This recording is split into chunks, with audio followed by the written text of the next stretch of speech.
Mejor hablar.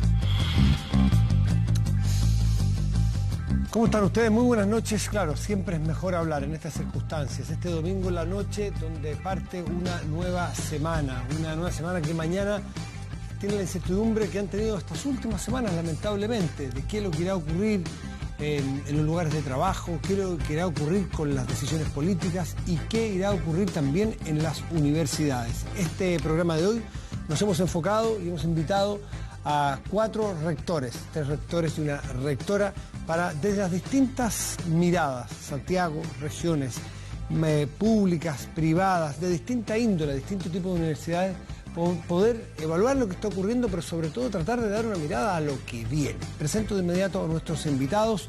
Aldo Valle es rector de la Universidad de Valparaíso. Aldo, gracias por estar aquí. Muy buenas noches. Muchas gracias por la invitación, Matías. Por favor, Pilar Romaguera es rectora de la Universidad de las Américas. Pilar, muchísimas gracias. Muchas gracias también.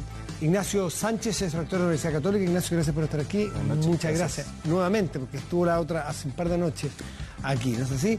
Y el rector Eduardo Silva de la Universidad Alberto Hurtado. Eduardo, muchísimas gracias por estar aquí. Muy buenas noches. Buenas noches, Matías. Esto uno lo suele hacer al final de los programas, quiero hacerlo al principio. Esto es como un minuto de entrada en vez de cierre, porque tienen tanto insumo, me imagino, tanta información en la cabeza, tantas decisiones difíciles que tomar.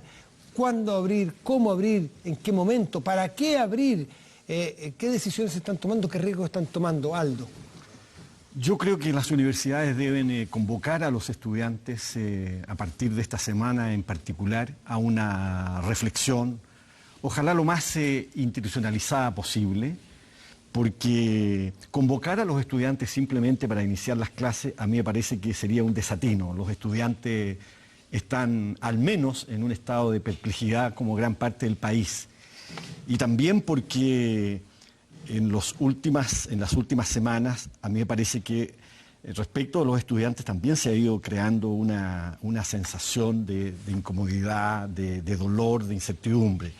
Y yo quisiera en esto aprovechar también esta ocasión y esta oportunidad. Pedir de verdad, en virtud de los derechos que la Constitución otorga, al señor Ministro del Interior que ponga término al uso de los balines que están causando daños irreparables en la salud de muchas personas, y los estudiantes universitarios están siendo afectados. Es indudable que el país vive problemas de orden público, pero el Estado es el que precisamente debe responder a eso con la proporcionalidad, con desde luego el cumplimiento de una norma fundamental.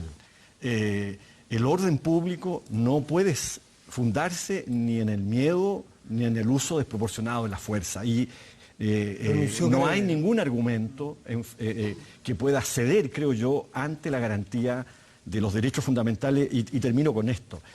Respecto del artículo 5 de la Constitución Política del Estado, el protocolo de un cuerpo policial no tiene ninguna jerarquía normativa y las autoridades están llamadas por lo mismo a restringir, controlar y en este caso prohibir que se haga uso de estos balines, que no son balines de goma, están cubiertos de goma, pero son metálicos, se incrustan en las extremidades. Y en el caso de la pérdida ocular ya vamos cerca de los 200, 197 creo que al día de hoy, y en consecuencia esto no ayuda a que las universidades puedan recuperar sus actividades. En el noticiario central, no sé si pudieron verlo, conversamos con el general director Mario Rosas, y quien explicó que se va a restringir, no se va a eliminar el uso, porque es parte de los protocolos que la ley permite, antidisturbios, pero se va a restringir severamente el uso de balines, por lo que dice Aldo. Pilar Romaguera, ¿cómo estás viendo esto y hacia adelante sobre todo? Bueno, yo creo que estamos retomando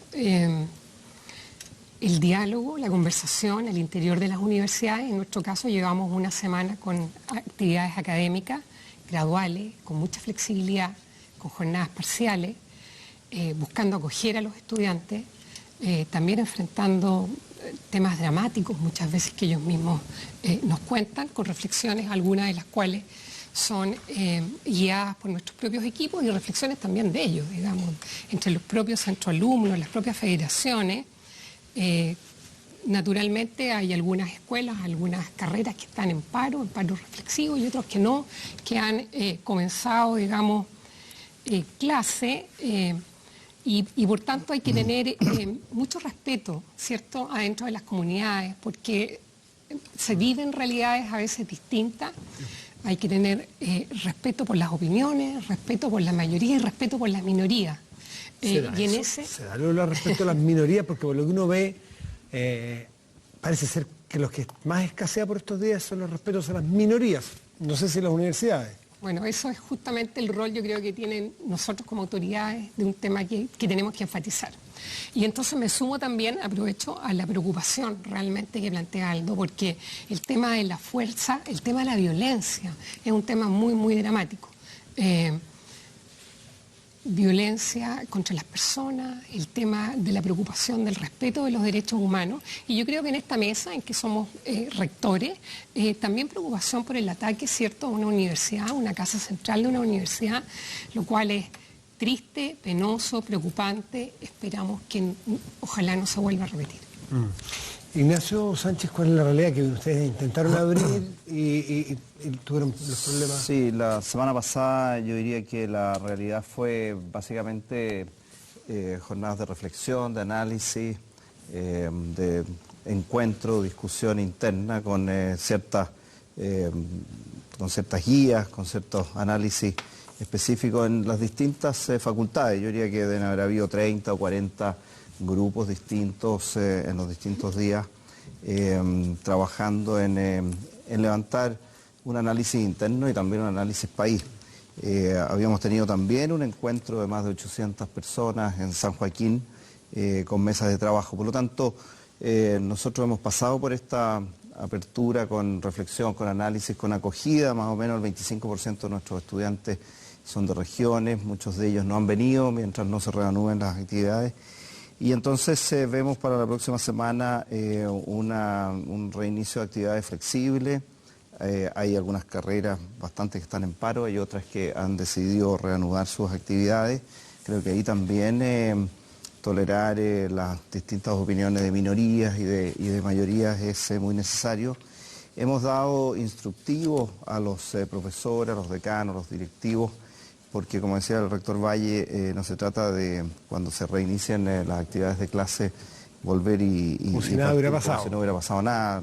Queremos que al inicio de las clases se discuta este tema, queremos que hayan espacios de sacar un poco fuera qué ha significado para cada uno de los estudiantes, tanto en Santiago como en regiones, cuáles son las realidades que cada uno de ellos ha vivido. También hemos organizado, por ejemplo, buses de acercamiento. Tenemos que tener la realidad de que gran parte o algunos sectores del transporte está muy complejo, por lo tanto esos buses de acercamiento son para los estudiantes, pero también para los funcionarios, para personal externo a la universidad que trabaja fuertemente ahí. Yo creo que es muy importante el reinicio con estos instructivos para que los profesores puedan saber bien qué hacer. Y no puedo dejar más que hacer más que solidarizar con lo que decía el rector Valle y la rectora en el sentido de la violación que hemos tenido a estudiantes, derechos humanos de estos estudiantes que han sido detenidos, que nosotros hemos acompañado en su denuncia. Por supuesto que condenamos toda la violencia desenfrenada que se ha visto, el vandalismo, el saqueo, pero la fuerza pública tiene que controlar esa violencia siguiendo protocolos, con un respeto irrestricto a los derechos humanos que no se ha cumplido en muchas de las situaciones. El tema de los balines y los perdigones, nosotros somos de la opinión que se suspendan definitivamente, por supuesto fuera de los ámbitos de protestas universitarias, pero que se suspendan definitivamente porque no son elementos persuasivos, no son elementos que se pueden poner al mismo nivel que una bomba lacrimógena o que un carro lanzaguas, o que una disuasión de personas. Son muy peligrosos, estas balines rebotan, como se decía, están con material que no es solamente de goma.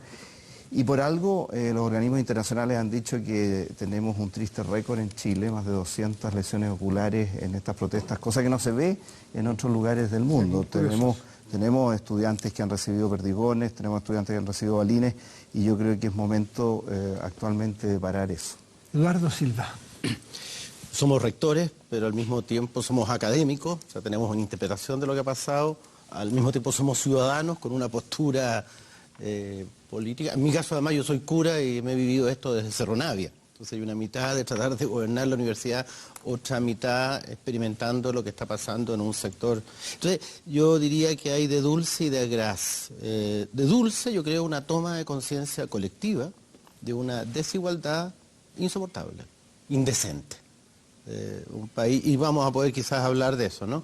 De agraz es que frente a ese estallido lamentamos que la violencia legítima, que es la violencia del Estado, haya tantos casos de violaciones a los derechos humanos.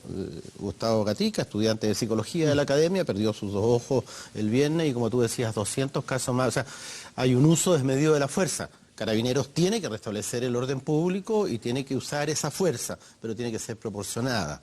Y tenemos una dificultad ahí mayor para poder justamente combatir la violencia de la cual estamos siendo víctimas y que convierte en agraz esta toma de conciencia colectiva por un Chile mejor.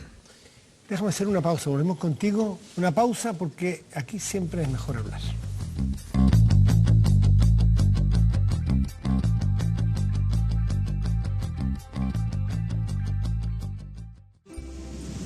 Ahora, IEP ofrece carreras 100% online para quienes están lejos